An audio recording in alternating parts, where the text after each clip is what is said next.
Agora eu peguei a manha dela, não posso sair daqui. Esse é o esquema. Esse é o esqueminha.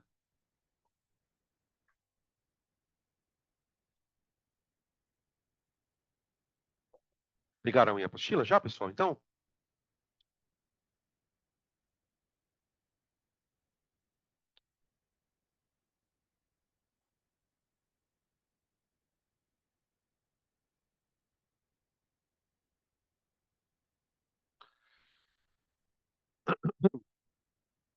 página 116, tá, gente?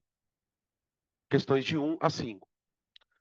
Ele fala o seguinte na questão número 1, uma questão bem simplesinha para gráfico, para a gente lembrar algumas coisas do gráfico, de cinética.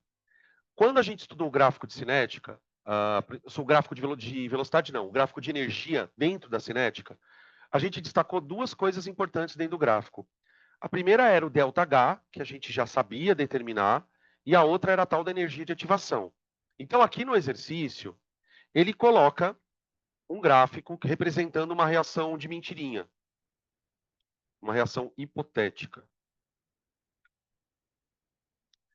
Aí, nesse gráfico, ele mostra claramente quem é o reagente, quem é o produto, né? Que ele chama de... Eu vou colocar só R e P, tá? E no gráfico, ele mostra para a gente, na coordenada Y, valores de energia. Tanto é que, se você observar no gráfico, pessoal, a unidade do eixo Y é kJ por mol, tá? Então, está falando de energia. Sabe o que é essa energia na prática? É a entalpia. Entalpia. Entalpia do reagente, entalpia do produto. E aí, na discussão que a gente fez dentro das aulas de cinética, a gente falou do complexo ativado. Tá? Então, para nós, quando eu vou estudar cinética, eu preciso levar em consideração três energias: reagente, complexo ativado e produto. Tudo bem? Ele vai fazer algumas perguntas aqui. Ele pergunta qual é a energia de ativação, qual a energia do complexo ativado, qual é o ΔH, e pergunta se a reação é endo ou exo. Ah, uma coisa importante, pessoal, que eu acho até melhor a gente corrigir para não causar confusão. Em um dos itens da questão, que é no item C, deixa eu ver, no item C da questão, ele faz referência à reação direta, à reação inversa. Por que eu estou dizendo isso? Porque é interessante que vocês coloquem aí na apostila, que não está colocado, o sinalzinho de volta aqui, ó. Então, assim, ó, eu vou olhar para esse gráfico e vou interpretar ele, para que a gente consiga resolver a questão, eu vou interpretar o gráfico como sendo ou do sentido reagente-produto, que seria o sentido da reação direta, ou produto-reagente. Tudo bem? Beleza. Eu vou fazer algumas anotações aqui, eu queria que vocês tentassem me dizer o que é isso, tá? Ó, tá vendo essa setinha aqui, ó? Esse pedaço aqui? O que esse pedaço está representando no gráfico? Ele está representando a diferença de energia entre o reagente e o produto. Ó, aqui não é a entalpia do produto? Aqui não é a entalpia do reagente? Então, essa diferença de energia é o que a gente chama de ΔH. Agora, aqui toma cuidado com o problema. Se eu estiver olhando para o ΔH no sentido direto, eu tenho uma situação. Se eu estiver olhando para o ΔH no sentido inverso, eu tenho outra situação. Do que eu estou falando aqui? Endo-exo. Quem aqui é endo? A reação endotérmica é a reação de AB virando CD. Tá bem? Produto, reagente. Agora, se eu considerar, hipoteticamente falando, que isso aqui é reagente, e aí, portanto, isso é produto, eu estou olhando para o gráfico nesse sentido aqui, não é? Aí eu tenho uma reação exo. Tá bom? Gente, uma coisa importante. Uma reação ou é endo ou é exotérmica. Quando eu estou trabalhando com processos reversíveis, eu estou trabalhando ao mesmo tempo com as duas. Então, se uma é endo, a outra é exo. Tá bom? Beleza. Tá, outra coisa. Complexo ativado, maior estado de energia, certo? Aí eu vou precisar dar uma lembradinha numa coisa aqui. Por que que o complexo ativado é o estado de maior energia da reação? O complexo ativado é o estado de maior energia. Por quê? Porque ele é instável.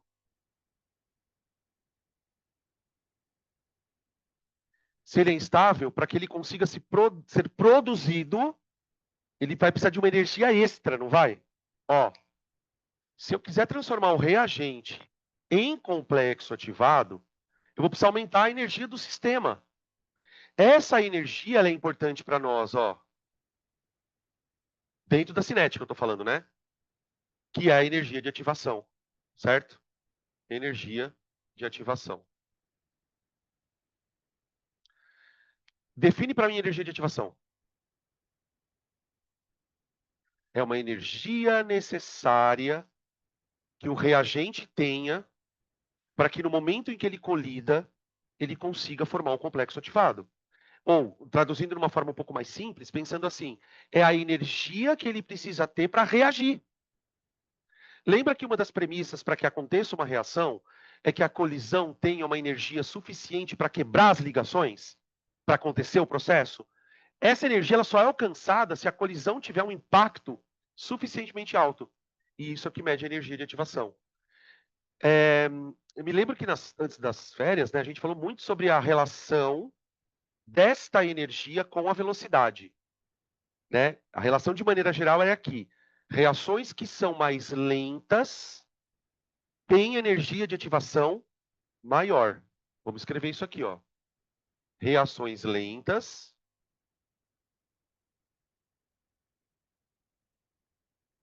possuem energia de ativação maior. Alô?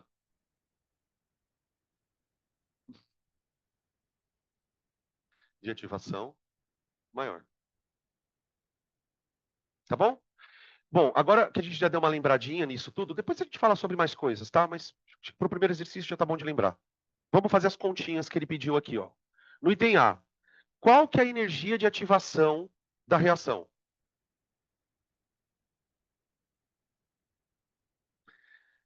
De 20 para 100, né?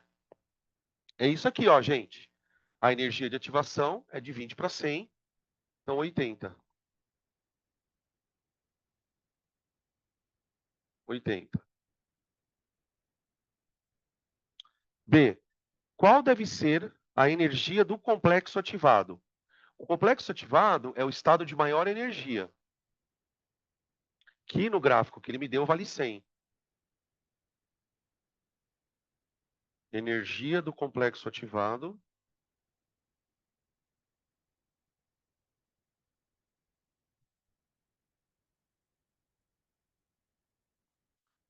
Depois ele pede o ΔH da reação direta e inversa. O ΔH é a diferença dos estados inicial e final. Cuidado, tá, pessoal? Estado inicial e final depende do que você está lendo. Então, ó, ΔH da reação direta, ΔH da reação inversa.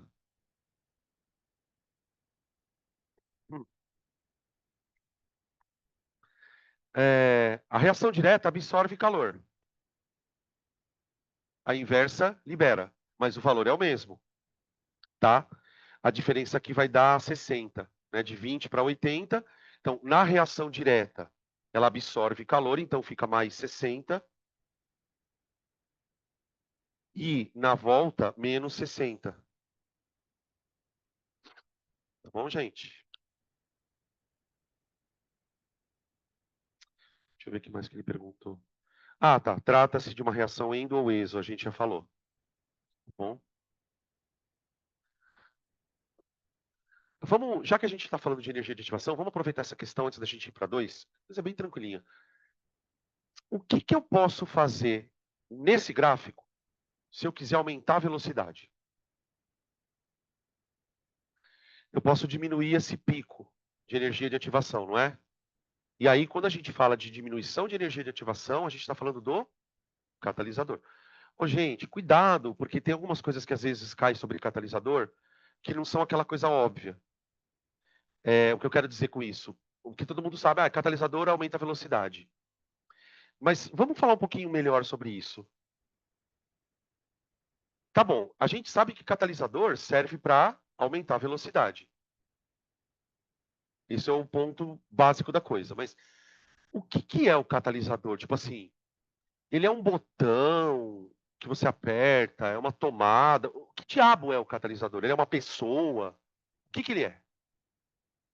Ele é uma substância química.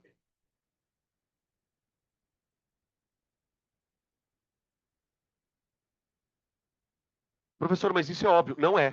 Não é. Sabe por que não é? Eu vou provar para você por que não é. Tem muito aluno que confunde, por exemplo, catalisador com temperatura.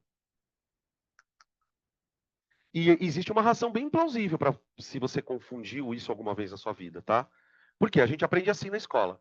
Catalisador aumenta a velocidade. Temperatura também aumenta a velocidade, ó. Então por que eu não posso dizer que a temperatura é um catalisador? Percebe o problema da gente tem que tomar muito cuidado com coisas. Catalisador é uma substância química que tem como função aumentar a velocidade de uma reação. Então, função, aumentar a energia. Desculpa, aumentar a velocidade. Tá bom. Como ele faz isso? Diminuindo a energia de ativação.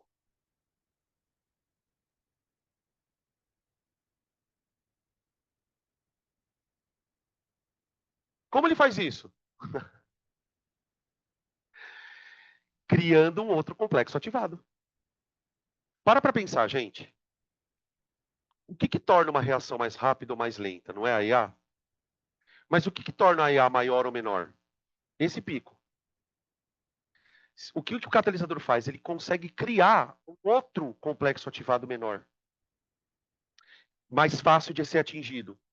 Então, o catalisador, percebe que existe uma relação aqui de várias coisas? Ó, ele é uma substância que aumenta a velocidade da reação, diminuindo a energia de ativação. Como ele faz isso? Formando um outro complexo ativado. Formando um outro complexo ativado. Ok? Quais são outras peculiaridades de um catalisador? Porque assim, por que a gente tem que tomar cuidado também com o catalisador? Porque você fala assim, o catalisador é um negócio que você põe lá na reação. Não, não é assim, não é um negócio que você põe lá na reação. Porque quando você põe uma coisa na reação, essa coisa se chama reagente. E o que um reagente faz numa reação? Ele é consumido, não é? O catalisador não é reagente. O catalisador é uma substância que não participa diretamente da reação. A função dele é ajudar onde? No complexo ativado. Então, o catalisador, veja, peculiaridades, né? Ele não participa quimicamente do processo, ou seja, ele não é consumido nem produzido. Sabe por que é importante você ter essa informação, gente? Porque em alguns exercícios, e o Enem já fez isso, ele coloca um texto de uma reação super maluca e pergunta assim, qual que é a função de... E tem um fulaninho lá no meio. Tem um H+. Ele pergunta, qual que é a função desse fulano? Aí vem agente oxidante, agente redutor, e não sei o que lá. Uma dica para você identificar um catalisador é perceber o seguinte, o catalisador ele entra e sai na reação. Você vai perceber ele entrando. Isso quando o cara não escrever deliberadamente a coisa em cima da seta, né? Porque se o cara escreve a coisa deliberadamente em cima da seta, acabou, é catalisador. Escreve aqui H+. Agora, geralmente, o que os exercícios fazem? Eles colocam uma reação extremamente complexa, cheia de etapas e o caramba, e tem discretamente um fulaninho entrando e saindo.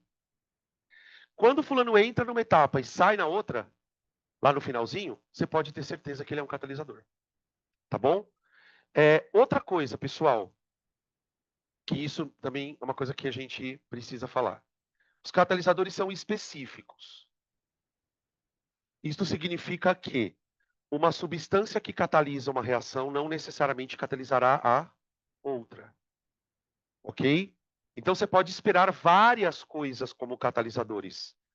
A gente ouve muito falar na química orgânica, né, que daqui a pouco a gente vai começar, em catálise ácida, catálise alcalina, e você tem outras catálises, catálise com enzimas, catálises com metais, então pode ser qualquer coisa, tá? Lá na biologia, a gente fala de catalisador usando a palavra enzima. Só que cuidado, porque enzima é o termo que eu uso só para catalisador biológico. Se, por exemplo, eu estou fazendo uma reação no laboratório e eu estou usando uma coisa que não é um catalisador para uma reação biológica, não é uma proteína, né? Porque também tem isso. As enzimas elas têm uma característica química própria. Ela é uma proteína que tem função de catalisar. Quando eu falo que catalisadores são específicos, por exemplo, tem catalisador que pode ser metal, né? Vou pegar o exemplo do catalisador do carro, que tem no sistema de exaustão do motor, né? No catalisador do carro, você tem paládio, que é um metal super caro, e um outro metal chamado ródio. Esses metais, quando o motor entra em combustão e solta fumaça, esses metais eles aceleram uma reação para diminuir a toxicidade do vapor ali do combustível, tá? Então, catalisadores são específicos. É isso. Beleza? Acho que lembramos tudo, né? Vamos para a próxima questão? A próxima questão, eu acho que eu até cheguei a fazer, não sei se cheguei a fazer nas duas turmas, mas eu quero fazer de novo, tá? Ela é legal. Fazer de novo.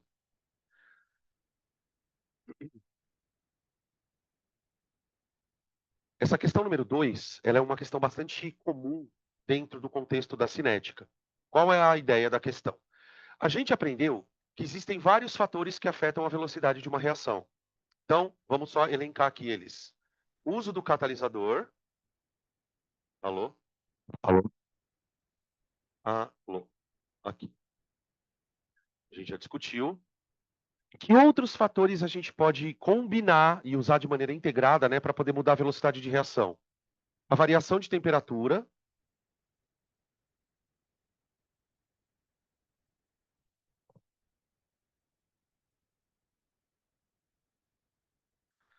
tá? Ahn, aqui de novo, né? Voltando um pouquinho. São duas coisas que produzem o mesmo efeito, mas por razões diferentes. O catalisador deixa a reação mais rápida porque diminui a energia de ativação. O aumento de temperatura faz a reação ficar mais rápida porque ele aumenta a energia das moléculas. Tá? Beleza. Se os reagentes forem sólidos, a gente aumenta a superfície de contato.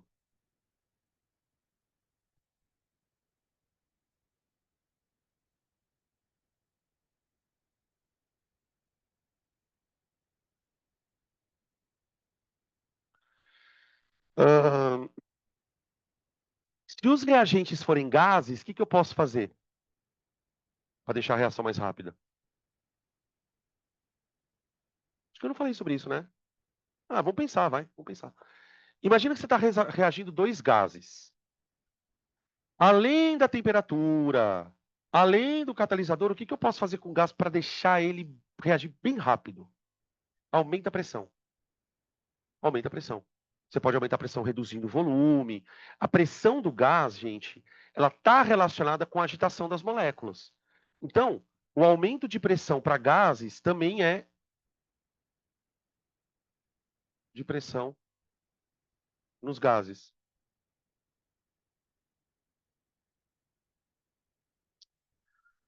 Tá bom? Daqui a pouco eu vou colocar um complemento sobre isso que a gente vai refletir aqui. Agora, então, se o reagente for sólido, eu trituro. Se o reagente for gás, eu aumento a pressão. Se o reagente estiver dissolvido, que boa parte das reações que a gente estuda também acontece isso, né? A coisa está dissolvida, aí eu mexo com a concentração. Concentração em soluções.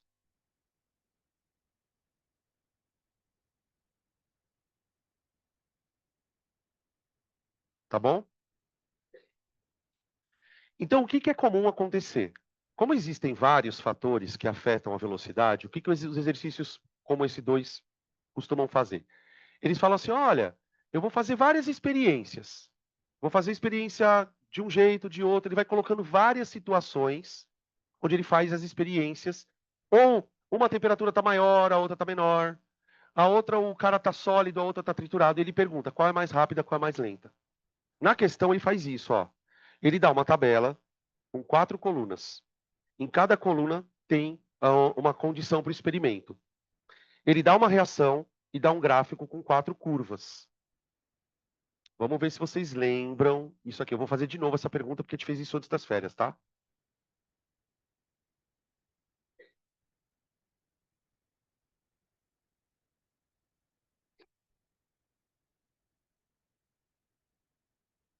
Como é que a gente sabe aqui qual é a curva mais rápida, qual é a curva mais lenta? Aqui nas curvas do exercício, se vocês lembrarem, ó, ele fala assim, ele fala assim: foram feitos 4 experimentos para estudar alguns fatores que afetam a reação, a velocidade da reação entre ferro e ácido sulfúrico. Os dados estão expostos na tabela a seguir. Ele mostra a tabela e mostra a reação. O esquema, desculpa, o seguinte gráfico foi construído com os valores referentes, agora, ó, com os valores da rapidez do volume de hidrogênio produzido. Então, como é que o cara mediu a velocidade da reação? Pelo quão rápido o hidrogênio foi produzido. Tá vendo que aqui a gente tem um gás sendo produzido, tá? Aí, vamos lá. Aqui tá tempo, né? Gente, dá uma olhada na curva no, eu ia falar na curva número A. Dá uma olhada na curva A. Qual a característica da curva A que é muito diferente, por exemplo, da curva D de dado? Você percebe que a curva A ela é uma curva mais agressiva? Sobe rápido. Isso aqui não é um eixo de tempo? Duas coisas importantes, gente. Primeira, perceba que todas as curvas vão para o mesmo ponto final. Isto significa que as 4 reações que você está vendo na tabela produziram a mesma quantidade de hidrogênio. Então, por exemplo, se o cara vir com uma perguntinha assim, qual produziu mais hidrogênio? Todas produziram o mesmo tanto. Agora, o que que faz, o que significa o fato, por exemplo, da curva A ter atingido esse nível mais rapidamente? Ela é uma reação mais rápida, certo? A curva, a subida da curva D, por exemplo, ela é uma subida mais suave. Então quer dizer que demora para produzir o hidrogênio, demora. Então, qual é a ordem de velocidade? A mais rápida que B, mais rápida que C, mais rápida que D. Agora eu vou tentar achar as colunas aí. Qual que é a coluna mais punk aí? Deixa eu ver. É a 4, né? É a 4. Porque na 4 eu tenho superfície de contato mais alta, temperatura mais alta, usei catalisador e ainda coloquei o ácido concentrado, tá bom? Então a curva 4 é a A. Agora pega o mais lento aí. O mais lento é em pedaços, temperatura baixa, sem catalisador e ácido diluído. É o 1. 1. Depois o 2 é um pouquinho mais rápido que o 1, né? A única diferença do 1 para o 2 é que o 2 tem catalisador. O 1 não tem, né? Então acho que eu colocaria o 2 aqui, ó. E o 3 aqui. Tá bom, gente? Vê aí se faz sentido. Tá errado? Tá? Não? Tá certo? Tá. Não, eu escutei alguém falando que tá errado.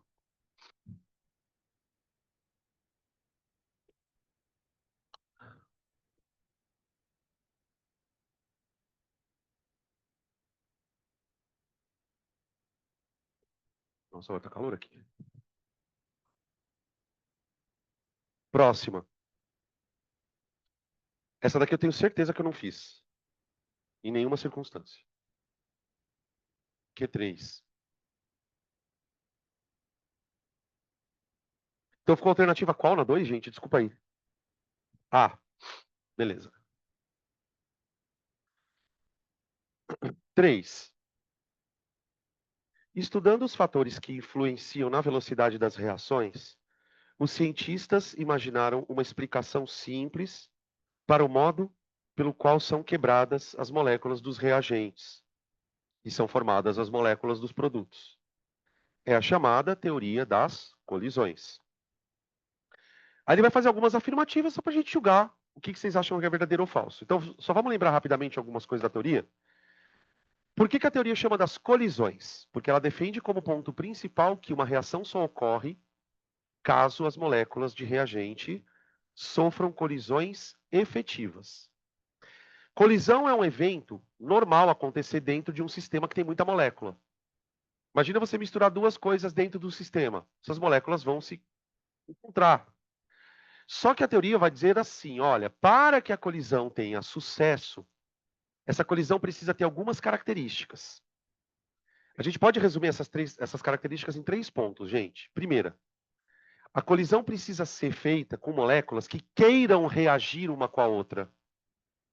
Tipo um ácido com uma base. Um cara que gosta de oxidar com um cara que gosta de reduzir. Tem que haver uma afinidade química.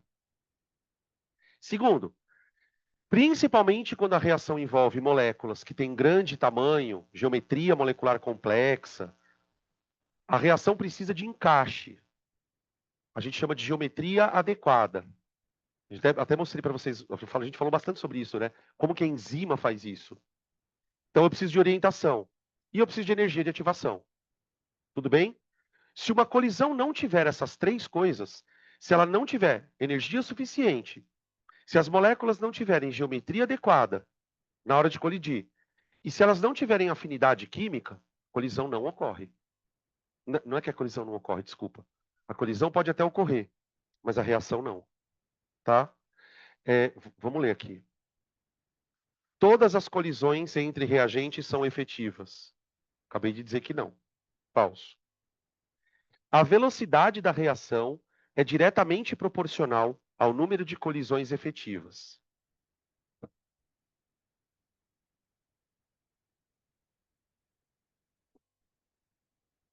E aí? Sim. Ué, por que não? Sim. Gente, para pensar. Você tem uma reação que acontece lá. Ela tem uma velocidade. Para ela ter aquela velocidade, você tem um certo número de colisões a cada segundo. Colisões efetivas. Se eu conseguir, por exemplo, dobrar o número de colisões por segundo, você concorda que eu vou ter o dobro de moléculas reagindo a cada segundo? Então aumenta a velocidade. Tudo que a gente faz aqui acaba aumentando a frequência de colisões efetivas. Qualquer coisa, tá? Então isso é verdade. C3. Existem colisões que não são favoráveis à formação de produto. Ok. Colisões com energia baixa, colisões com coisas que não têm afinidade química, ou colisões com geometria inadequada, né? Com posicionamento inadequado. Então, falso. 4. Quanto maior for a energia de ativação, maior será a velocidade. Cuidado, ao contrário. Quanto maior a energia, menor é a velocidade, mais lenta é a velocidade. Tá bom? Então ficou qual? C. C, a 2 e a 3 apenas.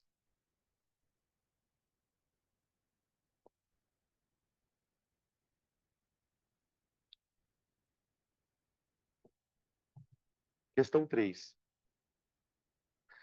Essa questão 3, gente, ela não tem só relação com cinética, tá? Tem alguns itens aqui que tem outras coisas para a gente discutir. É uma questão um pouquinho mais trabalhosa, tá? A questão 4. Vamos ler ela aqui, ó. Tem uns calculinhos para fazer. Uma das maneiras de se obter hidrogênio gasoso é provocar a reação entre um ácido, por exemplo, o ácido clorídrico, e um metal como ferro, zinco, alumínio ou etc. Inclusive, um parênteses, tá? A reação da questão 2 é exatamente a reação que ele está se referindo. Se você olhar na reação 2, ó, ele está pegando ferro, reagindo com ácido e produzindo hidrogênio. Tá? Então, a gente pode, inclusive, se inspirar nessa reação aqui. Aí ele fala assim, ó, escreva a reação entre o ferro metálico e o ácido clorídrico,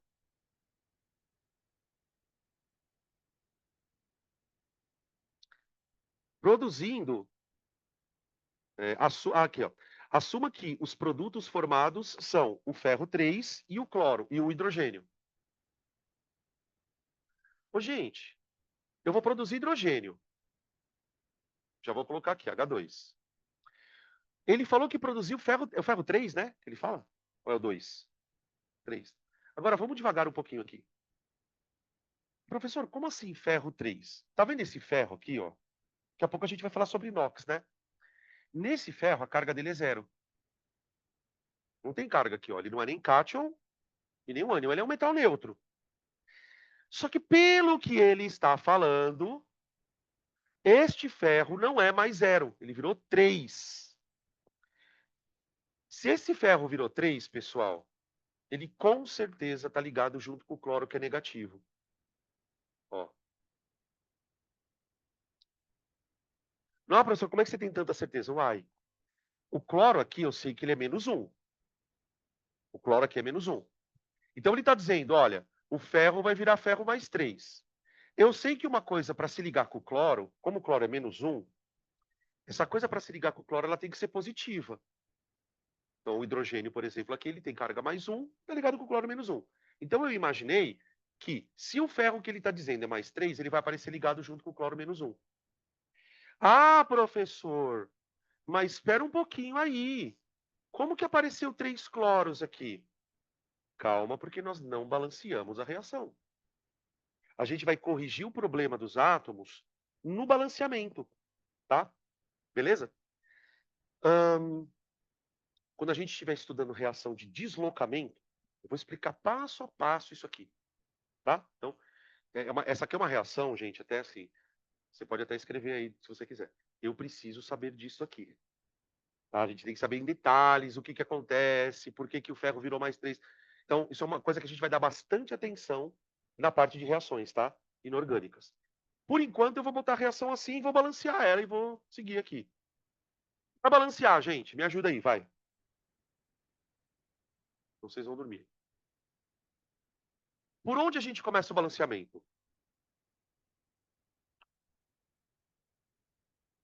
O ideal é sempre começar pelo elemento que aparece menos vezes.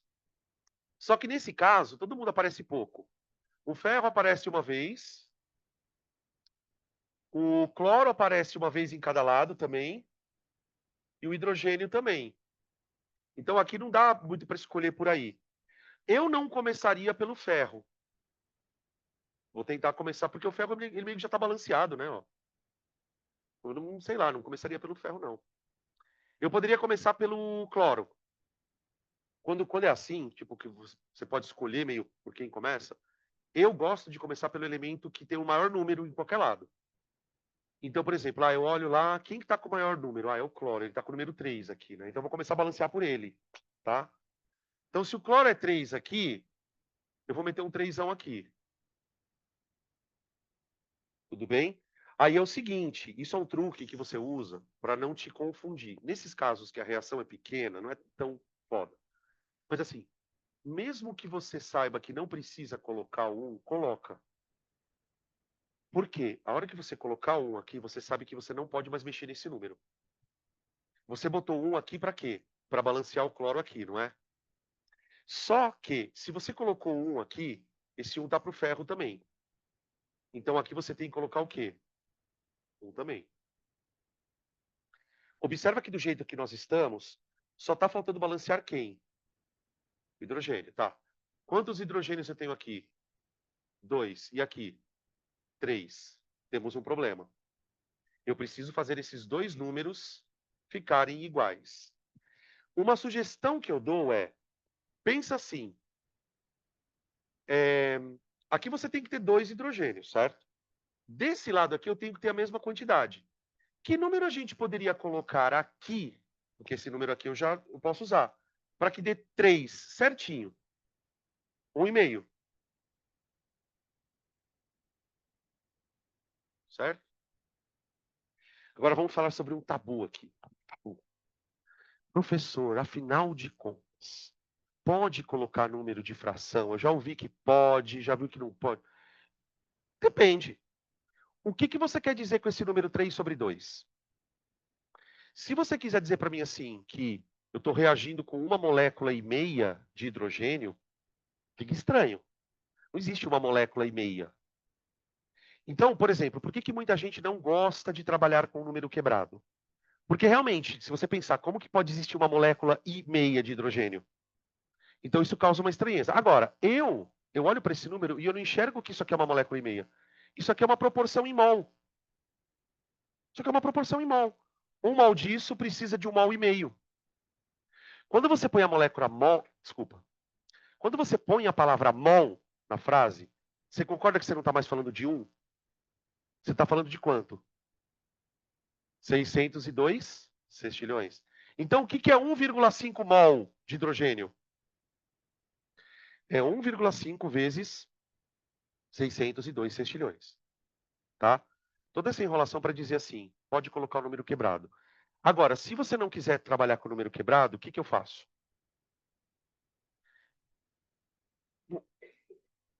Como é que eu faço essa pergunta? Agora eu não sei fazer essa pergunta que eu ia fazer agora. Eu quero fazer esse número ficar inteiro. Então eu posso multiplicar ele por 2, não é? Só que espera um pouquinho. Multiplicar por 2 dentro de uma reação química significa dobrar as coisas. Se eu estou dobrando um, eu tenho que dobrar todo mundo. Tudo bem?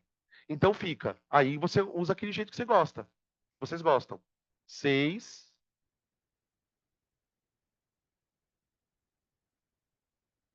Ó. Tá bom? É isso? É. Menores. Anota isso aí do lado. Coeficientes inteiros.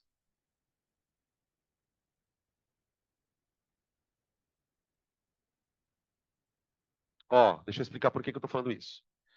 No Enem não é comum acontecer isso, porque a prova do Enem eu acho ela uma prova mais complexa. Mas existem algumas provas que tem questões muito fáceis e questões muito fodas. Então, por exemplo, a Unemat, às vezes, ela cobra questões que são muito simples. A ponto de, por exemplo, pedir para o cara balancear uma reação. Só que assim, numa prova de múltipla escolha, como é que o cara vai perguntar assim? Balanceie as reações. Ou balanceie a reação. Ele faz assim. Ele dá uma reação e fala assim: assinale a alternativa que apresenta a somatória dos menores coeficientes inteiros. Eu vou falar essa frase de novo, vê se você entendeu ela. Assinale a alternativa que apresente a somatória dos menores coeficientes inteiros que tornam a reação balanceada. Então, o que você tem que fazer? Você balanceia, traz tudo para o número inteiro e soma. Tá bom? Isso é muito comum aparecer exercício de balanceamento de reação só assim. Você tem que balancear, tá? Evidentemente, se aparecer, provavelmente a reação é um pouquinho mais complicada. Tá bom? Beleza. Item B. Agora que a gente já montou a reação, ele pergunta assim: qual a quantidade de matéria de hidrogênio produzido quando eu uso 112 gramas de ferro? Utilize a resposta do item anterior. Ah, tá, que é a reação, tá? Então ele quer saber o seguinte, ó. Se eu usar 112 gramas disso, quanto eu produzo de hidrogênio? Tudo bem? Ah, tem uma coisa que ele fez aí que eu preciso que vocês prestem atenção, gente. Ele faz a pergunta assim, né? Qual a quantidade de matéria? O que ele quer que eu calcule? Mol. Então a nossa regra de 3 vai ser grama mol. Tudo bem? Uma estequiometria grama mol. Então, vamos lá. Qual a proporção entre ferro e hidrogênio? Bom, a proporção em mol é 2 para 3. Então, como a gente aprendeu lá na estequiometria, eu olho para a reação e me certifico que ela está balanceada. Beleza. Uma vez que ela está balanceada, eu olho para as proporções em mols. Aqui uma dica, tá? Se você quiser simplificar a proporção em mol, faça isso. Por exemplo, em vez de você colocar 2 e 3, coloca 1 e 1,5. Qual a vantagem que pode ser que você ganhe fazendo isso? Hã? A conta fica mais fácil de fazer. Por exemplo, imagina se você faz uma reação que chega, e isso acontece, tá? Tipo, 25 e 15. Mano, em vez de você trabalhar 25 e 15, trabalha 5 e 3. Então, se for possível, como é que fala? Simplificar, simplificar que eu não vou mexer. Agora, isso aqui eu deixo em mol? Não. Por que que eu não deixo em mol? Porque ele deu a massa. Ele fala assim, olha, eu quero usar 112 para produzir X. Esse X tem que estar em mol. Então, a minha regra de 3 é massa mol. Vou escrever aqui, ó. Eu quero isso aqui em massa. No.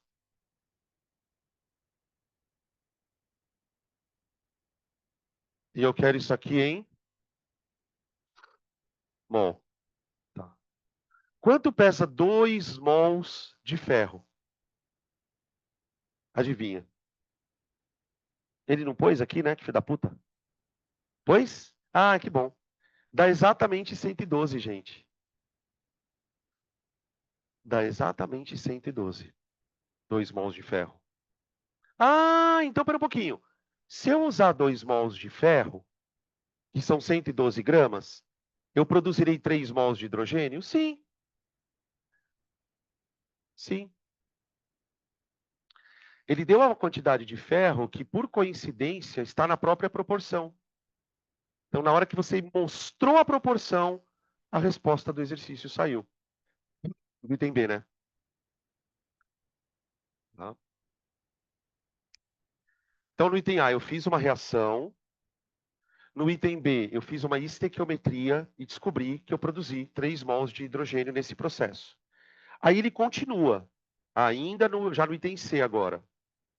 Qual a pressão exercida por esse hidrogênio se ele tiver a 27 graus num recipiente de 20 litros? Então, vê, eu produzi um gás. E, obviamente, neste processo de produção do gás, a gente vai acondicionar ele num recipiente. Nesse recipiente, o volume é 20 litros e a temperatura do gás é 27. É 27? Ou é 120? Não, é 27 mesmo. Graus Celsius. Eu quero saber a pressão.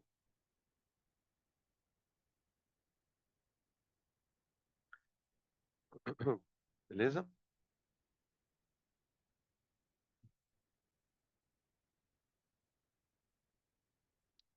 E aí? É hora de. O que que a gente usa aqui para calcular essa pressãozinha? Clapeyron, né? Clapeyron.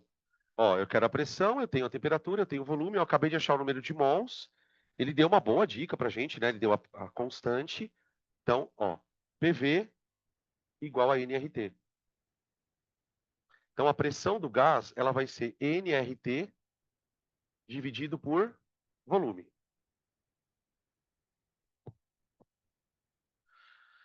Percebe como a abordagem de uma questão de gases dentro da química não tem nada a ver com a física?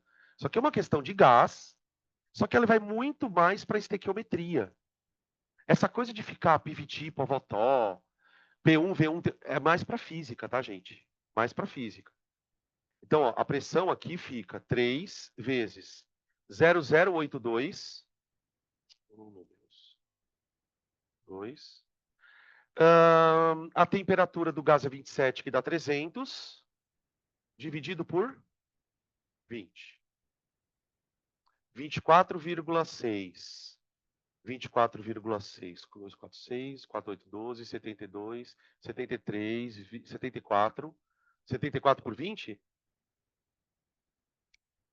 Será que é 74?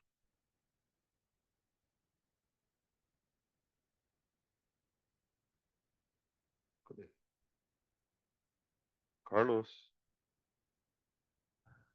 Tô brincando, tô fazendo aqui, tô fazendo. 0,082 vezes 300 vezes 3 dividido. Nossa, que deprimente, né? Ficar fazendo isso aí.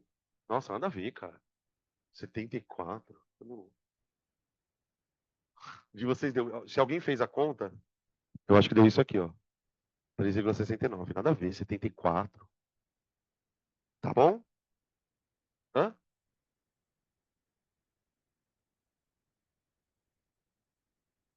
O que vocês estão falando?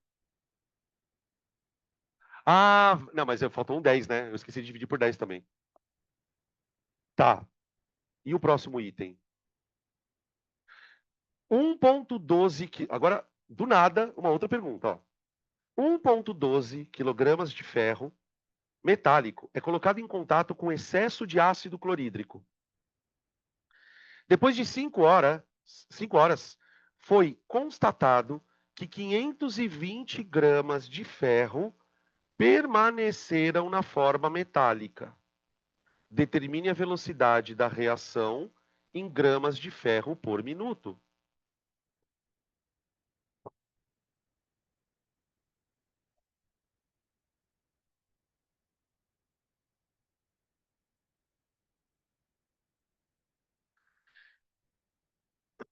Vamos lá. Esse é o item D. Imagina o seguinte, ó, gente. Eu peguei um frasco cheio de ácido clorídrico em excesso, tá? E daí o que eu fiz? Eu coloquei dentro do ácido clorídrico uma baita quantidade de ferro. Diz que colocou quanto? 1,12 quilos, né?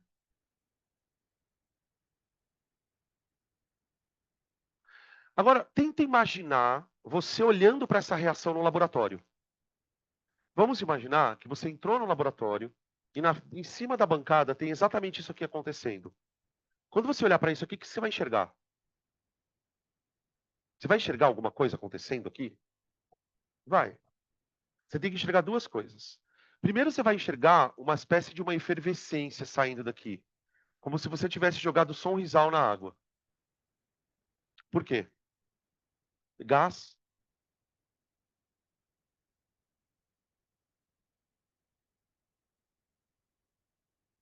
É assim que escreve efervescência? É com SC? Hã? Gente, eu tô perguntando, honesto. Cara, tem acento aqui ou não? Aonde? No E. Não, é óbvio que não é nesse, né? Efervescência. Olha o critério que a pessoa usa, chapéuzinho. Efervescência. Eu uso assim, como funciona a minha ortografia? Eu olho para a palavra e eu vejo se ela tem cara de acento. Beleza, tem cara de acento? Tem. Agora eu procuro a sílaba tônica e ponho acento. Por isso que eu estou dando aula de química hoje, né? É meio óbvio, né? Deus o livre. Eu ia ser uma nau desgovernada dando aula de português, imagina? Ô, gente, além da efervescência, o que eu ia enxergar lá dentro? Você ia ver que aquele sólido vai sumindo. Sumindo por quê? O que eu estou dizendo é o seguinte: esse ferro, ele é sólido, não é? Quando o ferro reagir com o ácido e blá blá blá e blá blá blá, ele não vai virar ferro 3? Isso aqui não é um íon? Não está na água? Ele vai ficar aquoso. Sabe como chama isso aqui? Corrosão. Corrosão ou oxidação é o nome que a gente dá, por exemplo, tem vários tipos de oxidação. Quando o metal é atacado por um ácido. Quando o metal é atacado pelo ácido, a gente fala assim: nossa, o ácido derreteu o metal. Não derreteu. Derreteu é um processo de mudança de estado. O derreter, na verdade, ele vai transformando os átomos em cátions. E os cátions vão ficando dissolvidos. Tanto é que acontece uma coisa muito curiosa, tá? Isso é uma coisa que você não tem obrigação de saber. Vocês sabem que cor é esse íon aqui? Chuta uma cor aí. Avermelhado. Ele é um íon marrom avermelhado. Quando ele está numa concentração baixinha, fica meio marrom. Conforme você põe o ferro na água, na solução de ácido, a solução de ácido clorídrico ela é incolor. Essa solução começa a ficar meio marronzada. Essa mudança de coloração na solução está indicando que algum cátion está sendo produzido. Toma cuidado, gente. Isso é uma dica. Com solução que está mudando de cor sem ser ácido base. Porque quando a solução muda de cor porque é ácido base, a gente está falando de indicador, não tá? Quando tem uma solução que você põe um metal, ela fica verde. Tem uma solução que você põe um metal, ele fica azul. Pode crer, tem metal oxidando. Porque existem vários cátions que têm cor própria. O ferro 3 tem cor própria, o ferro 2, o cobre, o cromo. Então, cuidado, a gente quando for falar de oxidação e redução, vamos tocar nesse assunto, tá? Mas já para vocês irem sabendo.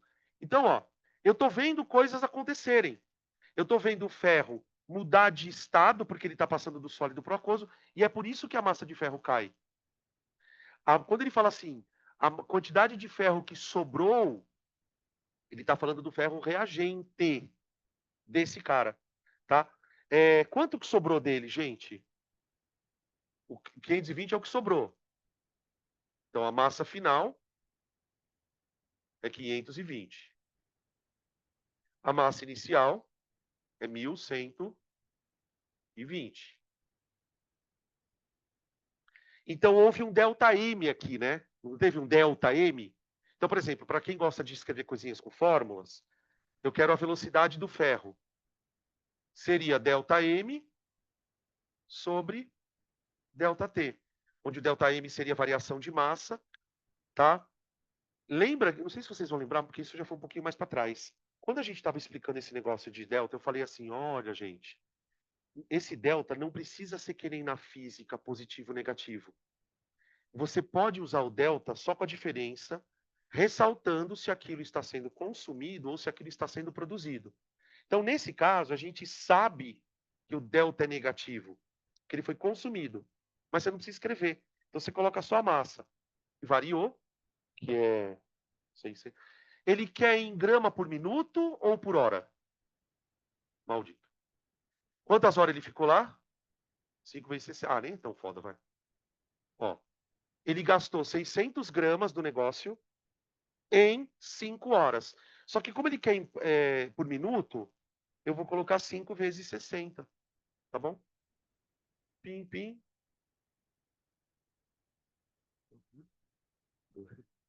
Dois o quê? Aê, gramas por minuto. Eu vou escrever daquele jeito mais chato, que eu sou sempre chato. Grama vezes minuto a menos 1. Bem chato, né? Mas aparece, né? Vocês estão ligados.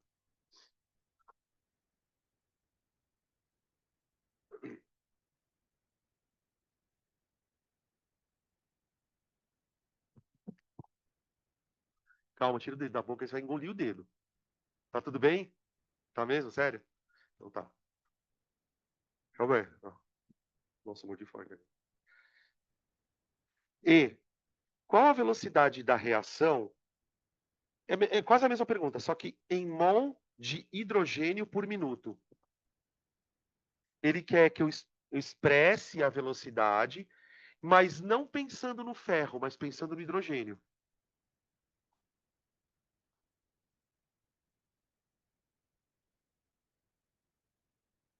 Acho que esse é o item mais difícil mesmo.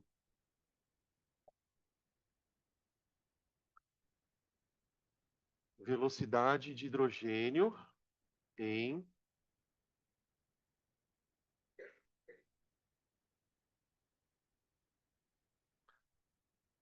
Vocês têm alguma ideia, gente, de como que a gente aborda essa pergunta? Assim, primeiro, não dá para resolver isso com uma conta só. Eu tenho que fazer duas contas. Qual é a primeira conta que eu preciso fazer antes de calcular a velocidade? Descobrir quantos mol eu produzi de hidrogênio. Professor, Mas você não achou isso no outro item já? Você não tinha descoberto que era 3 mol? Por que que eu não posso usar esse 3 aqui? Esse 3 é a quantidade de hidrogênio que eu produzi quando eu usei quanto de ferro? Aqui no item que a gente está fazendo, quanto ele usou de ferro? 600. Então, veja, o que que eu preciso fazer primeiro? Eu preciso descobrir quanto que eu produzo de hidrogênio se eu usar 600 gramas de ferro. Aí eu pego essa quantidade de hidrogênio e aí eu divido pelo tempo, tá? Então vamos lá. Aqui vamos fazer uma estequiometria. Eu vou utilizar para fazer isso as mesmas informações que eu usei aqui, ó. O que que eu tinha descoberto aqui no outro item, ó? Que se eu usar 112G de ferro, eu vou produzir 3 mols de H2, tá bom? Tá, mas agora eu quero produzir quanto? Ai, podia ter posto uma 672. Tá tudo bem. 4 e pouco? Não. 12, sei lá. 16 e alguma coisa. Esse alguma coisa, vocês acham que a gente arredonda para quanto? É zero alguma coisa? Então vamos dizer 6,0 mesmo, foda-se. Mols. A gente aproximou para 16 mols, tá? Aqui, ó. E agora, o que que eu faço? Ah, esses 16 mols foram produzidos em quanto tempo? No mesmo tempo que eu gastei para consumir o ferro. Esse ferro aqui, ó, esses 600 gramas, ele não foi consumido, segundo o enunciado do item anterior ali, em 5 horas. Então, durante essas 5 horas, eu também produzi isso. Então, vamos lá. Velocidade do hidrogênio igual a variação do número de mols dividido pelo tempo. 16 mols. Ele quer por minuto também? Então, 5 vezes 16, 25 vezes 60. Vai dar aproximadamente 15 sobre 300, 16 sobre 300. Se fosse 15 por 300, daria 0,2, dá 0,02 mais ou menos, eu acho. Ah,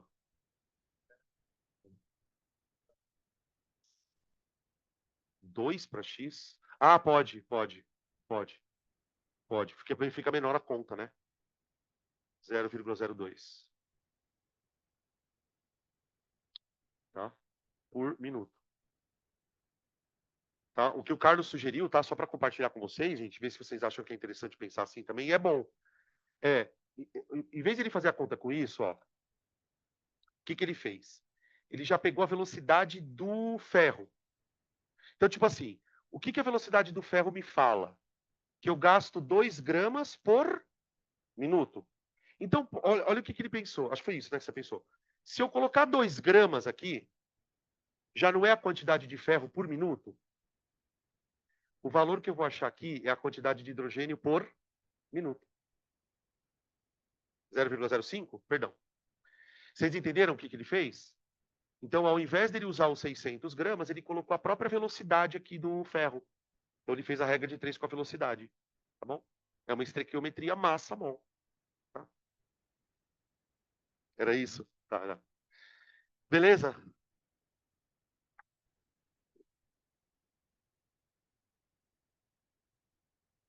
Questão número 5, tá? Peraí, deixa eu sair da frente aqui.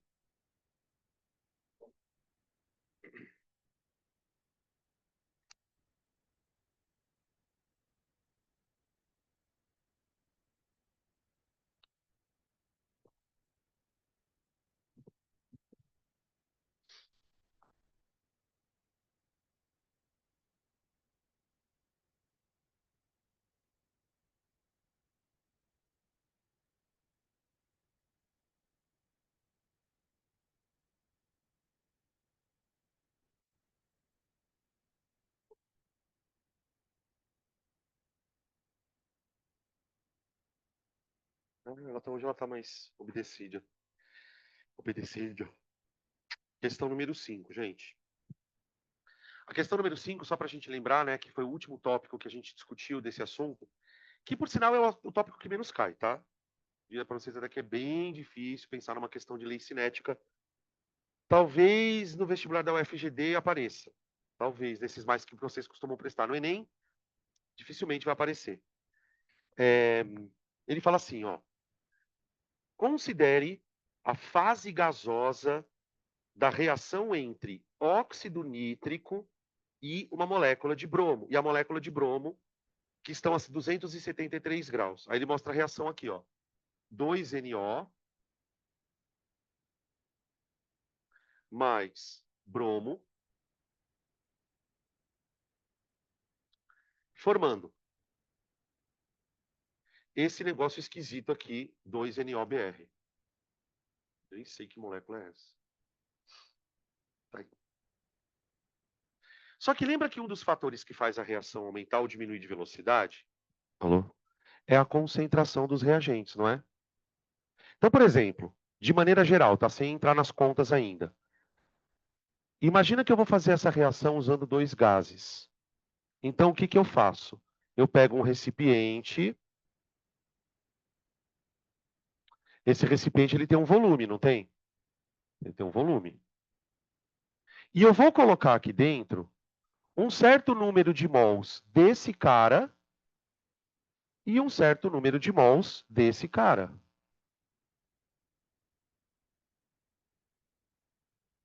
Concorda? Vocês concordam comigo que na hora que nós colocarmos os dois gases ali dentro, pelo fato de serem sistemas gasosos, esses gases vão se misturar e formar uma solução? E o que que uma solução tem? Hã? Solução tem soluto, solução tem solvente, solução tem concentração, não tem? Então veja, vocês concordam que a concentração do gás lá dentro, ela é o número de mols do gás dividido pelo volume?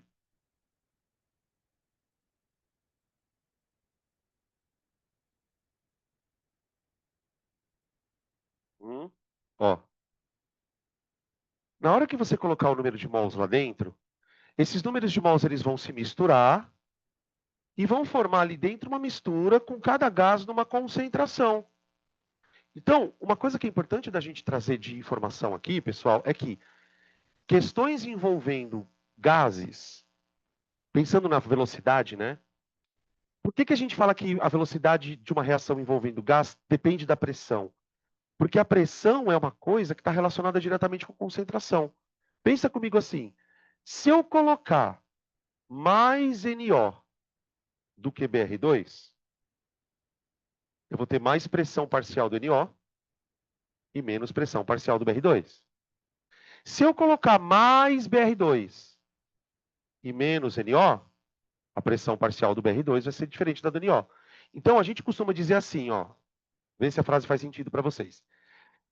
Numa reação envolvendo gases, quanto maior a concentração do gás, maior a velocidade da reação. Tudo bem? Agora eu vou trocar a frase, mas eu vou dizer a mesma coisa. Numa reação envolvendo gases, quanto maior a pressão parcial do gás, maior a velocidade. Eu estou falando a mesma coisa. Porque a pressão parcial de um gás depende da sua concentração. Tudo bem até aqui? Então, cuidado, porque em gases, a velocidade ela pode ser escrita ou em termos de concentração. Então, eu posso ter isso aqui, ó.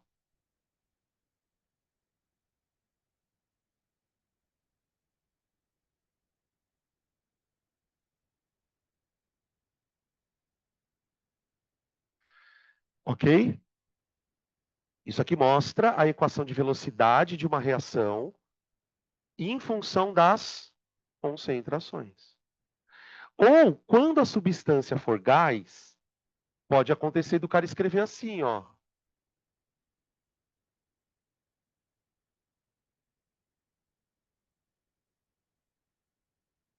Tá bom? Ele pode expressar nas duas maneiras. Beleza? Isso aqui, gente, quando a gente for estudar equilíbrio, É aqui que começa aquela discussão maluca de KC e KP, lembra? Que a gente estuda em equilíbrio? Vem dessa barosca aqui. Bom, o que o exercício vai fazer então? Ele quer descobrir a equação de velocidade. Ele fala assim, ó, vamos continuar lendo a questão aqui, ó. Ele fala assim: a velocidade da reação de formação do NOBR foi determinada experimentalmente para várias concentrações de NO e BR2.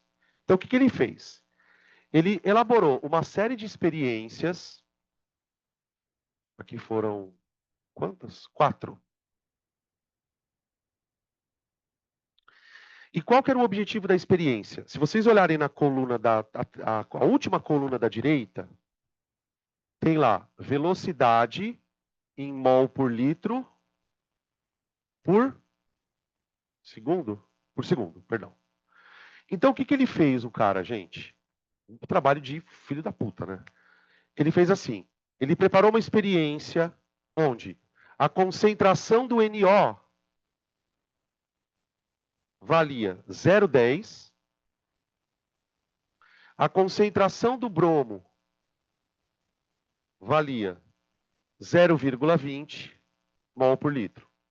Então imagina que aqui dentro tem 0,10 mol por litro de NO. Aqui dentro tem 0,20 mol por litro de NO. Quando ele misturou os dois nessas duas concentrações, a velocidade da reação deu 24. 24 mol por litro por segundo. Tá bom? Beleza. Aí ele fez o segundo experimento. E aí começa a nossa percepção. É aqui que começa o exercício para a tua cabeça. Dá uma olhada quais foram as concentrações que ele utilizou no segundo experimento, pessoal. O NO, ele usou uma concentração 0,25. E o BR2, ele usou na mesma concentração. Tá, presta atenção aqui. Tenta não ficar olhando muito para a tabela, só olha para cá. Veja, a gente aprendeu na aula assim, ó. Quando eu aumento a concentração dos reagentes, a velocidade fica mais rápida, não é? Será que se eu aumentar a concentração de um dos reagentes sem aumentar do outro, a velocidade aumenta? Aqui no nosso exercício mostra que sim, sim. Ô, gente, por que vocês acham que isso acontece? Por que se eu aumentar a concentração de um dos reagentes, a reação fica mais rápida? Tenta me explicar pensando na teoria das colisões.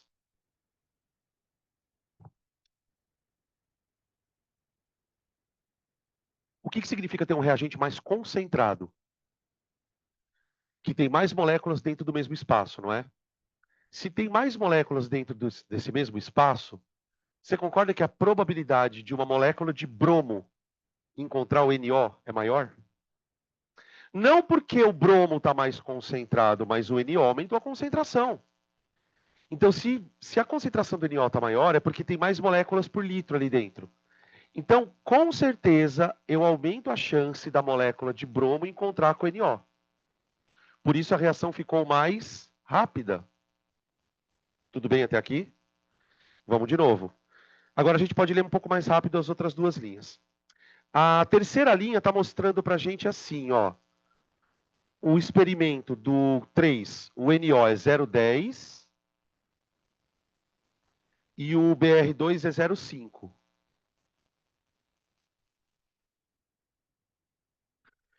Bom, comparando o primeiro experimento com o terceiro, ele fez quase a mesma coisa, né? Ó, do primeiro para o segundo, o que ele fez? Ele manteve o BR constante e variou o NO.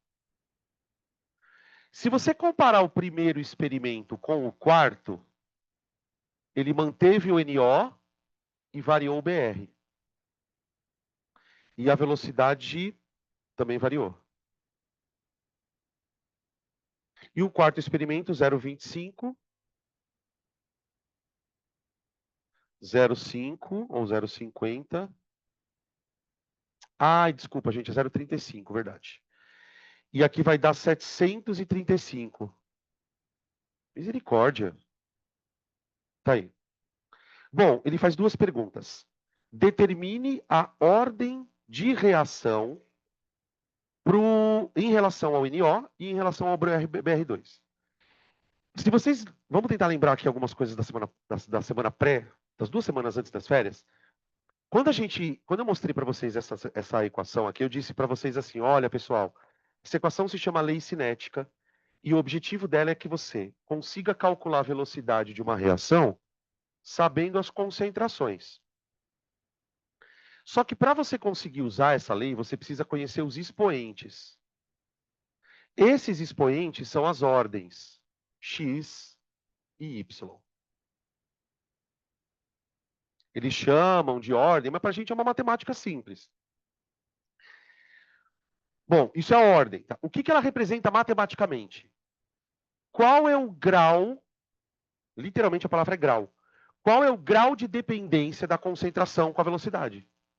Por exemplo, se o expoente é 1, significa que a velocidade é diretamente proporcional à concentração. Se o expoente é 2, quer dizer que a velocidade é diretamente proporcional à concentração ao quadrado. E quando o exercício dá esse comando de questão, calcule a ordem da reação, determine a ordem da reação, você vai descobrir aqui na raça. É aqui que a gente vai fazer isso, tá? Ele quer que eu descubra isso e depois ele quer que eu calcule a constante de velocidade, ele quer o valor do K. Só que, gente, o item B depende do A, tá bom? Por quê? Para eu calcular o K, o que eu teria que fazer? Eu pego qualquer linha da tabela e substituo. Só que para eu fazer isso, eu preciso conhecer os expoentes, não é? Então, primeiro eu faço a determinação do expoente. Vamos ver o que eu descubro. Depois que eu tiver com isso, aí eu substituo e acho K. Tá bom? Tem um truque para você descobrir o expoente, pessoal. Qual que é o truque? Se você quiser descobrir o expoente do NO, primeiro, assim, não dá para você descobrir o expoente de uma vez só, os dois. Você primeiro olha para o X, depois olha para o Y. Qual é a dica? Se você quer descobrir o expoente do NO, escolha duas experiências das que ele te deu, nas quais somente a concentração do NO variou. Escolha duas experiências onde a concentração do bromo não varia. Tudo bem?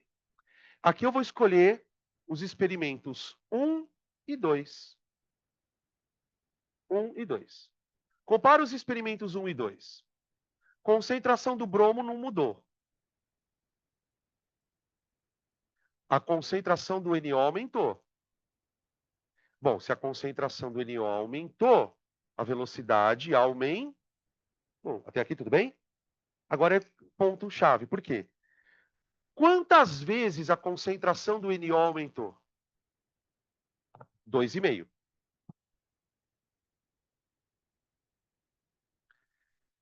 Agora vem cá. Se esse número aqui aumentou 2,5, o resultado dessa conta tem que aumentar quanto? Depende. Depende da porra do expoente. Esse é o problema. Você quer ver um exemplo bem simples do que eu estou falando? Imagina essa conta aqui, ó.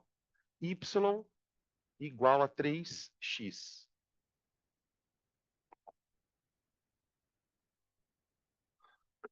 E compara com essa aqui, ó. Y é igual a 3x ao quadrado.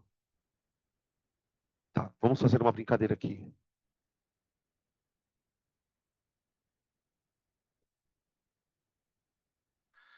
Quando x é 1, y vale 3. Ok?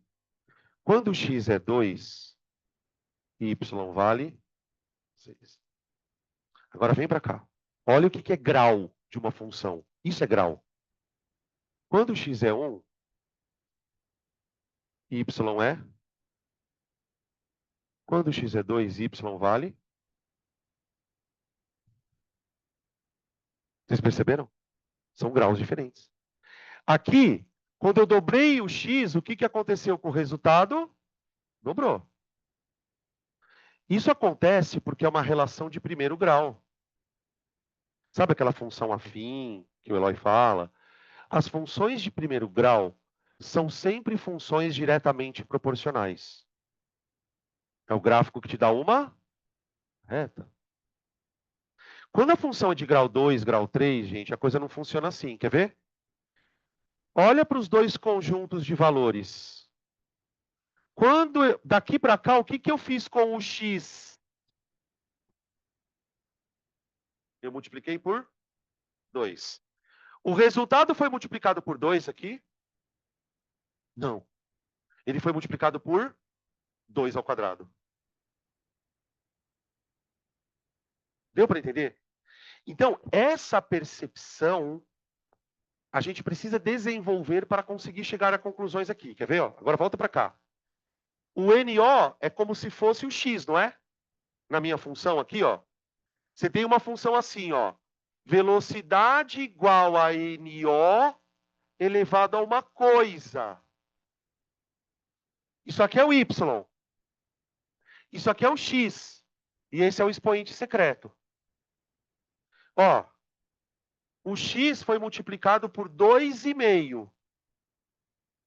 E o Y? 6,25. Caralho, professor, como é que você descobriu? É só dividir, gente. Então, ó, de grau 1 eu sei que essa merda não é. Por que não é grau 1?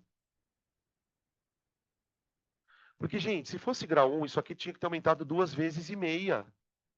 Ó, multiplicou por 2,5, vai aumentar por 2,5. Seria isso aqui. Então, vamos testar se é grau 2? Se for grau 2, a hora que você multiplicar por 2,5, isso aqui tem que ter sido multiplicado por 2,5 ao quadrado, não é? Quanto que é 2,5 ao quadrado? Olha lá, achamos. É grau 2. Segundo grau. Aí, se não fosse grau 2, você vai tentar o terceiro grau. Do terceiro grau não passa, gente. Tá? Você não vai ter função de quarto grau, quinto grau. Mas isso é uma percepção que você tem que olhar nos números. Tá? Ah, então o x vale 2, beleza.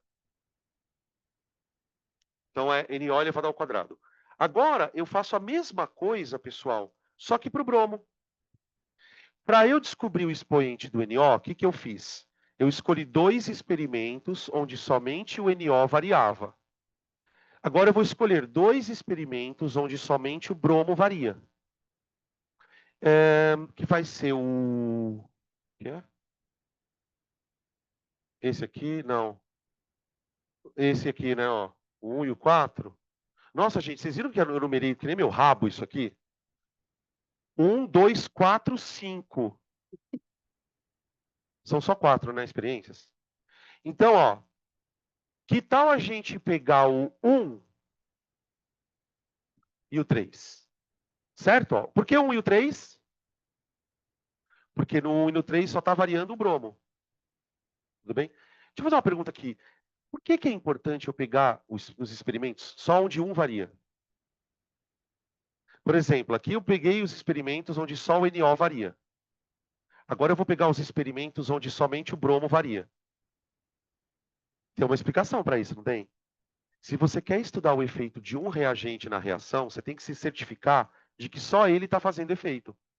Então, por exemplo, se eu quero saber qual é o efeito do NO, eu tenho que fazer 2 experiências onde só o NO varia. Não dá para você variar as duas, porque os 2 reagentes, porque obviamente, se você variar os 2 reagentes, você vai ter 2 influências diferentes. Então, essa é uma coisa, um macete na hora de você olhar para a tabela. Toma cuidado, porque às vezes o exercício é meio filho da mãe. Ele põe um monte de experiências, sendo que você só precisa de umas 3. Tá? Dica. Então, vamos pegar o 1 e o 3. Do 1 para o 3, nada aconteceu com o NO. Mas aconteceu com o bromo. De 0,2 para 0,5, quantas vezes a concentração do bromo foi multiplicada? Isso, 2,5. Vocês entendem como que chega nesse 2,5? Divide o 0,5 por 0,2, né?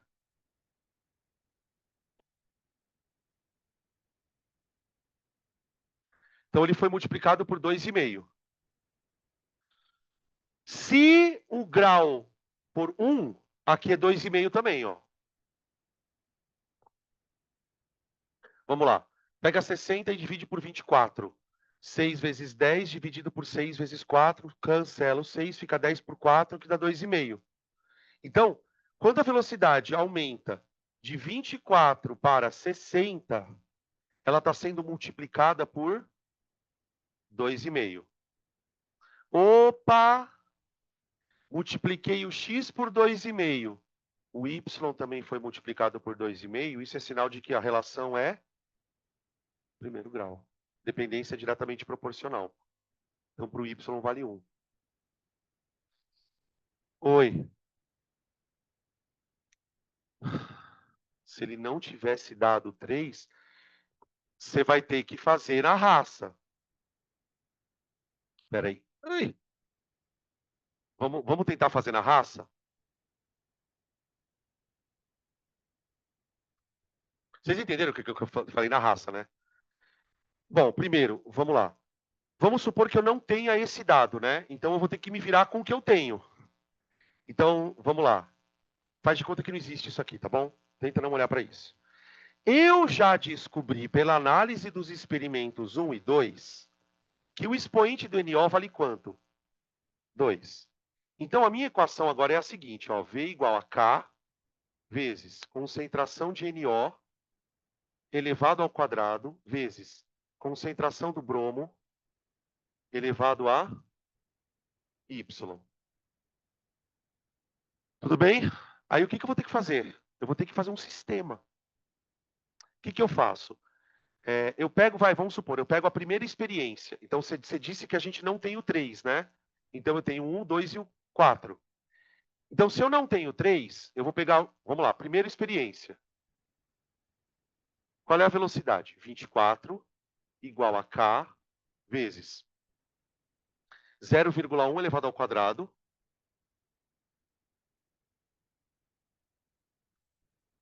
vezes BR elevado a Y.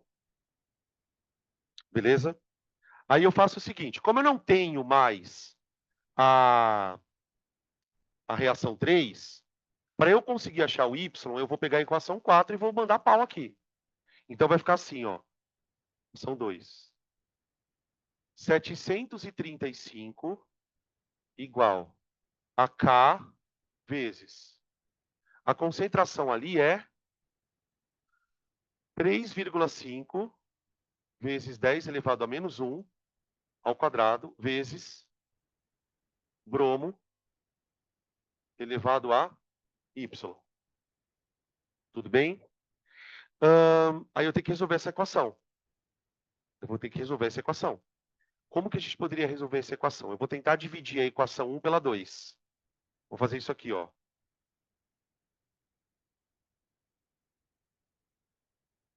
Espera aí. Vou fazer mais para baixo aqui. Vocês podem fazer esse negócio de dividir a equação? Ó, eu quero dividir essa equação por essa. Então, o que eu faço? Eu escrevo assim, ó.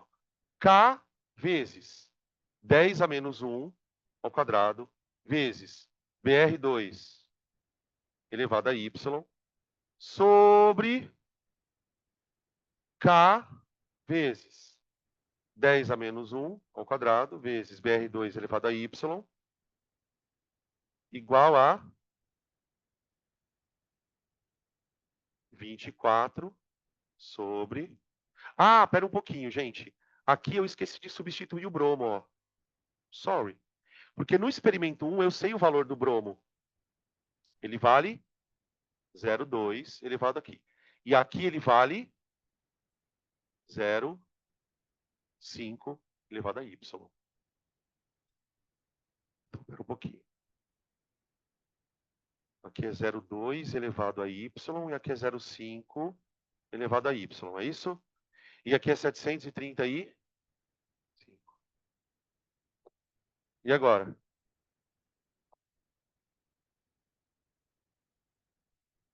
Aonde?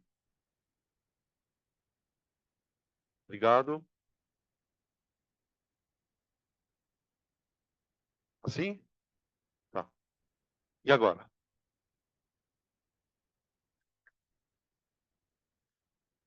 O que que é isso? Cortar o quê? O K? É. Vamos lá. Toma cuidado aqui para não fazer uma cagadinha. Tá vendo que aqui tem 10 a menos 1 ao quadrado? Aqui não tem 3,5 10 a menos 1 ao quadrado? Eu vou fazer o seguinte, aqui é 10 a menos 2, não é? Aqui não vai ser 3,5 ao quadrado vezes 10 a menos 2? Eu já vou cortar os 10 a menos 2. Então vai ficar assim, ó. 0,2 y elevado a y sobre 3,5 ao quadrado vezes 0,5 elevado a y igual a 24 sobre 735. Dá uma olhada. Aqui, peraí, gente. Isso aqui é um expoente, tá? Desculpa. Ó. Aí ficou uma conta foda, né? Então, ó, eu cancelei o 10 a menos 2 aqui com o 10 a menos 2, mas esse quadrado também vale por 3,5, tá? Eu deixei ele ali. Tem uma coisa que eu posso fazer aqui, cara. Bom, sei lá, vê o que vocês acham aí. Porque eu não queria dedar. Queria deixar.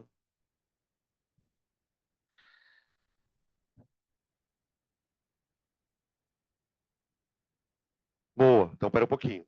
Isso é uma coisa boa. Porque olha só. Se eu passar essa birosca aqui para cá, multiplicando, vai ficar assim, ó. 0,2 elevado a y sobre 0,5 elevado a y igual a 24 vezes 3,5 ao quadrado sobre 735. Tudo bem até aqui? E agora?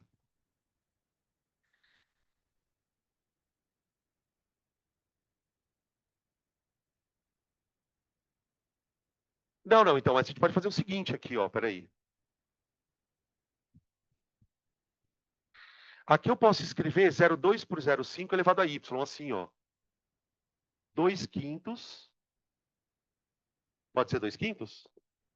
Elevado a y? Oh, y. Igual a essa birosca aqui, ó.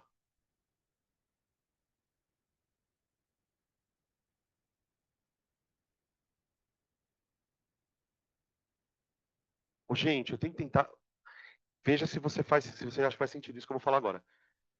Isso aqui seria bom se aqui dentro tivesse 2 quintos também, né? Vamos tentar mexer com essa bosta aqui? Para ver se a gente consegue mexer com dois, se aparecer 2 quintos.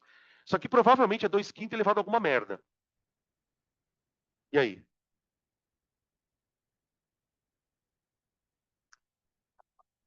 Vamos lá. 24, 6 vezes 4, 730. Aqui acho que a gente deveria fatorar isso, hein?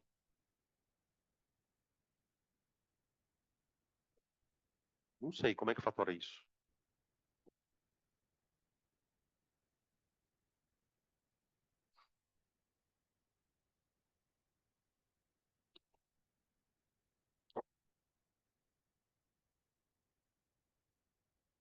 Tenta fatorar aí.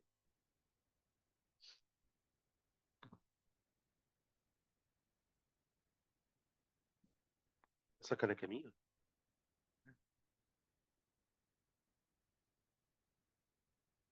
Isso é pra suar, hein, velho?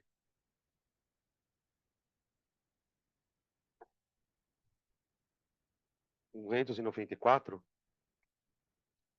294 sobre 735. Então eu tenho que 2 quintos elevado a y é igual a 294, 735. Será que esses números são divisíveis?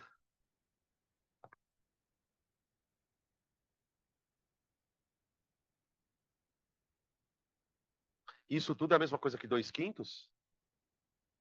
É sério? Vocês estão de brincadeira. É? Assim? Isso? Isso é igual a isso aqui, então, ó. É isso? Então quanto que vale o y?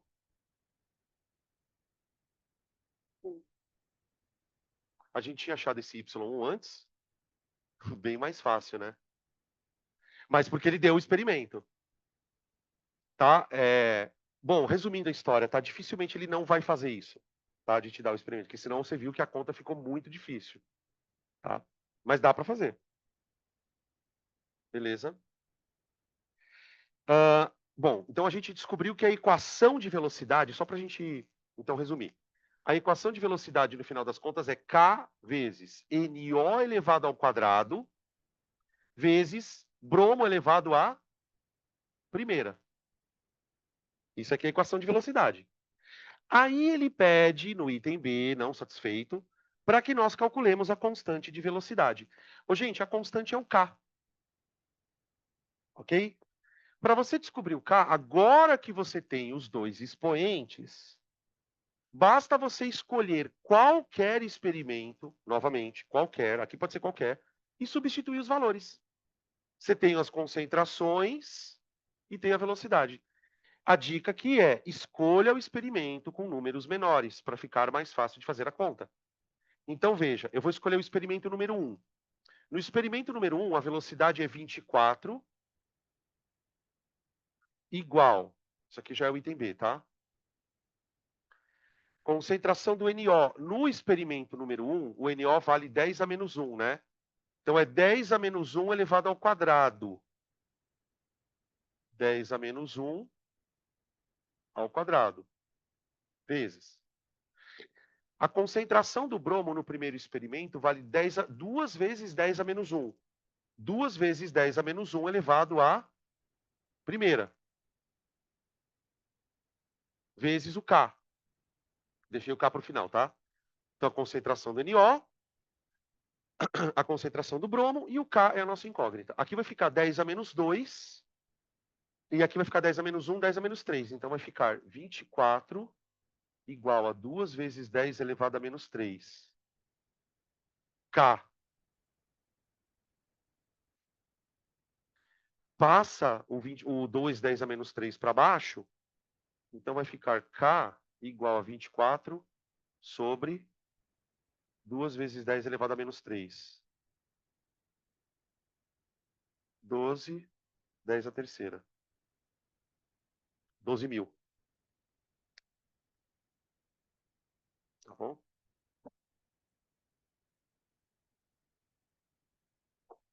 Ô, gente, o que aconteceria se eu usasse dados de outro experimento para calcular o K? Teria que dar igual ou diferente? Hã? Igual. Como que você sabe que tem que dar igual? Porque o bagulho chama constante de velocidade, tá? Só que tem uma pergunta mais profunda. Por que o K deu igual? O que fez o K ser igual? A temperatura. Aqui é o seguinte, ó, presta atenção. Lembra que temperatura afeta a velocidade de reação?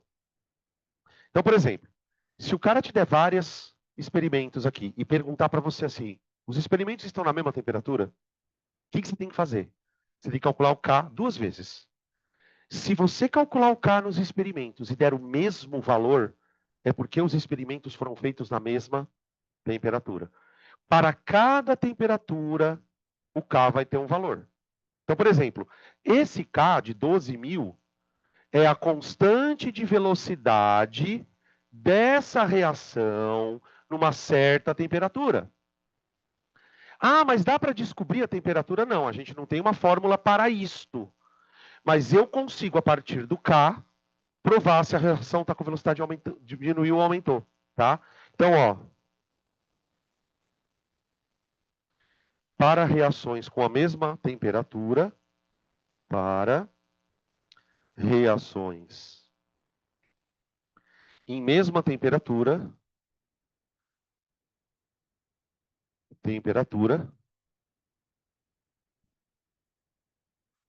o K é o mesmo. O valor de K é uma constante. Eu gosto de falar isso, gente, porque como o nome do negócio é constante, a gente cria na nossa cabeça de que a constante é constante sempre. E de fato ela é constante desde que a temperatura não mude. Então a gente pode dizer que é uma constante dependente da temperatura, tá bom? A constante de velocidade, ela é dependente da temperatura. Deixa eu só escrever isso aqui, ó.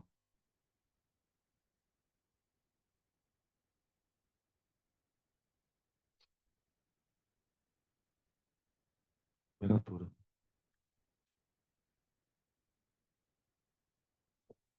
Tá bom?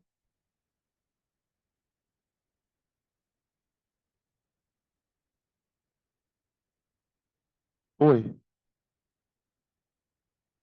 Aham. Dá uma pena, mas não. Em nenhum momento você quer estabelecer a constante de proporcionalidade relacionada com a temperatura, tipo assim, se eu dobrar a temperatura, dobro o K? Não, não pode. Não pode. O que eu posso garantir é o seguinte: olha para a fórmula. O K, sabe aquela coisa que às vezes numa fórmula você tem coisas assim, por exemplo, ó, x igual a sobre B. Toda vez que você tem uma fórmula assim, x igual a sobre B, o que é importante guardar? Se os dois números estão em cima, é porque eles são diretamente. Se um está em cima e outro embaixo, é porque eles são inversa. Então pensa comigo assim, ó, o K, ele está no mesmo, ele está em cima e a velocidade também. Então a única coisa que eu posso garantir é que o K é diretamente proporcional à velocidade, mas não à temperatura, porque eu não tenho isso aqui, ó. Tá? Existe uma relação entre K e temperatura? Existe, mas a gente só vai discutir ela na parte de equilíbrio. Tá? Aqui não rola. O que mais, gente? Não? Vamos almoçar? Então vamos. Gente, 2h30, aqui na sala 3, quem quiser fazer o simulado, apareça. Tá? Quem não quiser fazer o simuladinho de 45 questões, eu peguei só assuntos do primeiro semestre, tá? De física e de química. Questões bem conceituais, nada muito absurdo.